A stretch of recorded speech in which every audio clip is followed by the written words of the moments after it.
সকল দেশবাসীর কাছে আমার আজকের এই প্রশ্ন, এমন একটি গুরুত্বপূর্ণ ভিডিও আপনাদের সামনে তুলে ধরছি। হয়তো আপনারা ভাবছেন এমন কি কথা বলবে। দেখুন,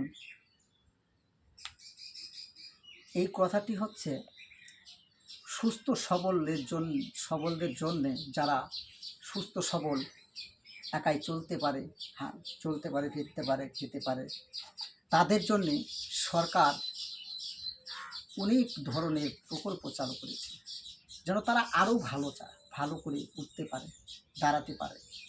কিন্তু এই প্রতিবন্ধী যারা চোখে দেখতে পায় না, যারা নিজের পায়ে ভর দিয়ে চলতে পারে না, যারা কথা বলতে পারে না, যারা এই প্রতিবন্ধীর জন্যে কোনো রাজনীতিবিদ, সে যে কোনো পার্টি হোক না কেন, কোনো পার্টি তাদের জন্যে শুধু একমাত্রই পেনশন, 1000 টাকার পেনশন ছাড়া তাদের জন্য আর কোনো বরাদ্দ করে না।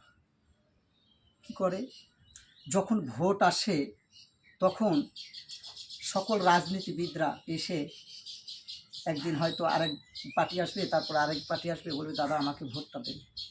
যখন ভোটটা দেওয়ার জন্যে, যখন এইভাবে বলতে থাকবে, যখন ভোট আসবে তাদের ভিতরে এক পার্টি হয়তো দেখা গেল যদি সেই ভোটটা নেওয়ার জন্য তাকে গাড়ি পাঠিয়ে দিতে হয়, তাও তারা গাড়ি পাঠিয়ে দেবে। আর যদি সে না চলার মতন শক্তিটাই না থাকে, তাহলে তার বাড়িতে ভোট বসিয়ে দেবে। আপনি বাড়িতে বসেই ভোটটা দেন। এইভাবে করে আপনার কাছ থেকে ভোটটা নিয়ে নেবে।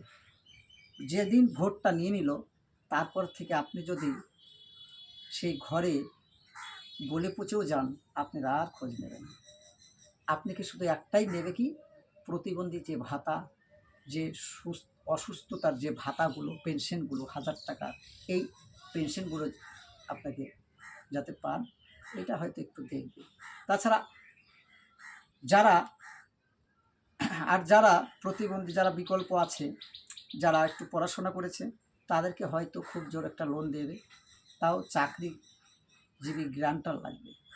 আর যার বাবার টাকা নেই, পড়াশোনা জানে না, তাহলে তাদেরকে নিজের পায়ে দাঁড় করানোর মতন এমন কোনো প্রকল্প কোনো রাজনীতিবিদরা আজও তুলে ধরে। তো আমার কাছে এইটাই মনে হলো যে এই দেশবাসীর কাছেই আমার এটা প্রশ্ন, সকল দেশবাসীর কাছে। আপনারা নিজেরাও ভেবে দেখবেন, হয়তো আপনাদের ঘরেও বিকলাঙ্গ কিংবা এইরকম দৃষ্টিহীন প্রতিবন্ধী, বিভিন্ন ধরনের প্রতিবন্ধী, হ্যান্ডিক্যাপ আছে।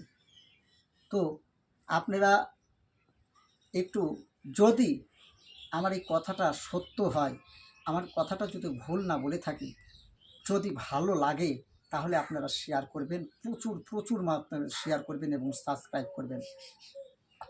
আর যদি আমার এই কথাটা অবৈধ হয়, তাহলে আপনারা এই ভিডিওটিকে কাউকে শেয়ার করবেন না। আপনাদের কাছে আমার করজোরে বিনতি, আপনারা এই ভিডিওটিকে বেশি বেশি করে শেয়ার করবেন। এমনকি শুধু আমাদের এই দেশই নয়, অন্য দেশেও হয়তো এই কোনো রাজনীতিবিদরা এই প্রতিবন্ধী, হ্যান্ডিক্যাপের জন্য, অসুস্থতার জন্য বিভিন্ন ধরনের প্রকল্প দেয় না।